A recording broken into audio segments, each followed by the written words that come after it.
নমস্কার বন্ধুরা, পিঙ্কি রান্নাঘরে অনেক অনেক ভালোবাসা রইলো। তো চলো আজকে দেখো দারুণ সুন্দর একটা রেসিপি তোমাদের সাথে শেয়ার করব।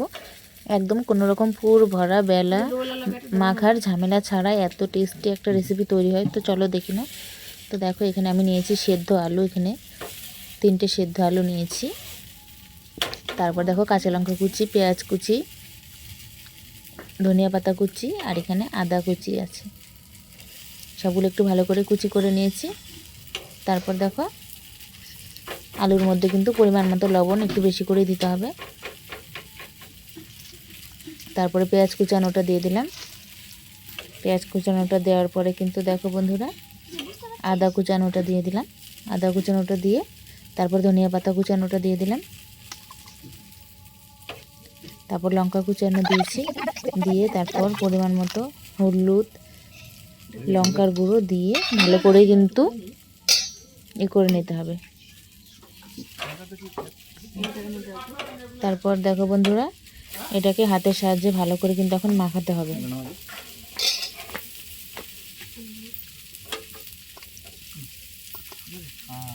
এটাকে এখন হাতের সাহায্যে ভালো করে একটু মাখাতে হবে। তারপর দেখো বন্ধুরা এখানে দিয়ে দিলাম একটু ময়দা। এটা আমি কিন্তু গমের ময়দা দিলাম, দিয়ে এবার কিন্তু ভালো করে একটু মাখাতে হবে।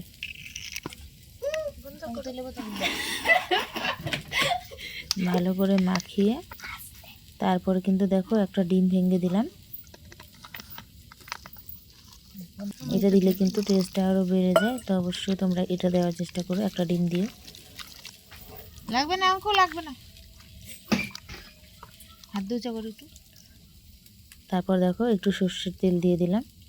তোমরা এখানে সাদা তেলও দিতে পারো, আমি সর্ষের তেল দিলাম। দিয়ে তারপরে কিন্তু দেখো জল দিয়ে হালকা একটু করে জল দিতে হবে আর কিন্তু মাখাতে হবে। তো এইরকম পরিমাণে একটু গ্রেট করে নিতে হবে, মানে যেটা আর কি, যেমন আমরা পাটি জোড়ার জন্য যেরকমভাবে একটু ইসে করি, ডো তৈরি করি, সেইভাবে কিন্তু এইভাবে করে নিতে হবে। তারপর দেখো তাওয়া বসিয়ে দিলাম, তাওয়ার মধ্যে একটু হালকা তেল মাখিয়ে নিতে হবে। তারপর এইভাবে কিন্তু চামচে করে 1 চামচ করে দিয়ে, বেশি নাড়াঘাটা করা যাবে না, তাহলে কিন্তু ভেঙে যাবে। যেহেতু আলুটা বেশি আছে, খুব নরম হয় বন্ধুরা। এই আলুর পরোটাটা এত টেস্টি হয়, কিন্তু খুব নরম হয়, সাবধানে ভাজতে হবে। প্রথমে 1 চামচ মতন দিয়ে তারপরে কিন্তু দেখো বন্ধুরা রেখে দিলাম 2 মিনিটের মতন, রেখে এভাবে করে রাখতে হবে। তারপরে কিন্তু শক্ত হয়ে উঠবে। তারপর কিন্তু হালকাভাবে উল্টে দিতে হবে এভাবে, একদম নরম, সেই জন্য কাজটা কিন্তু আস্তে আস্তে করতে হবে আর গ্যাসের ফ্লেমটা কমিয়ে দিতে হবে। তারপর দেখো 2 পিঠ যখন একটু করে হয়ে যাবে, তখন কিন্তু হালকা করে একটু তেল দিয়ে দিতে হবে সাইড দিয়ে। তো এবার তেলটা দিয়ে সাইড দিয়ে একটু ভালো করে ঝাঁকিয়ে করে নিতে হবে। তারপর দেখো বন্ধুরা মাঝে মাঝে কিন্তু ফোলা শুরু করে দিয়েছে, আর এটা এতটাই টেস্টি হয়, তো কোনো কিছু ছাড়াই কিন্তু এটা খাওয়া যায়। তো চলো দেখো আমার এটা কিন্তু রেডি হয়ে গেল, এটা কিন্তু নামিয়ে নেব। দেখো বন্ধুরা কালারটা এত সুন্দর হয়েছে, তোমরা দেখে বুঝতেই পারছো কতটা লোভনীয় হয়েছে। বাড়িতে ট্রাই করো, রেসিপিটা অবশ্যই ভালো হবে। তোমরা এখানে ময়দাও দিতে পারো, আমি এখানে গমের আটাটা ব্যবহার করেছি। সেদ্ধ আলুর সাথে ময়দা দিলেও ভালো হয়।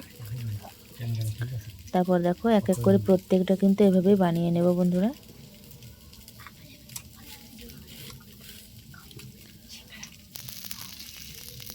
তো প্রত্যেকটা এভাবে করেই বানিয়ে নেব। দেখো বন্ধুরা কত সুন্দর ফুলে ফুলে উঠছে, তেল ছাড়াই। সামান্য একটু তেল ব্রাশ করে নিয়ে এটা দিয়ে দেবে।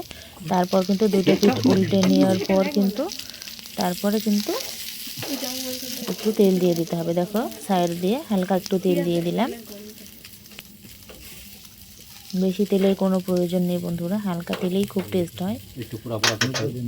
তারপর দেখো বন্ধুরা আমি উল্টাতে নিচ্ছি, আর এতটাই নরম হয় যে দেখো একদম এতটাই নরম, সেই জন্য কিন্তু আস্তে আস্তে করতে হবে। তারপর দেখো আর নামানোর সময় কিন্তু কোনো ঝামেলা নেই, প্যানটা শুধু করে নিচে করে বাঁকা করে দিলেই প্লেটে একাই কিন্তু সুন্দরভাবে নেমে আসবে।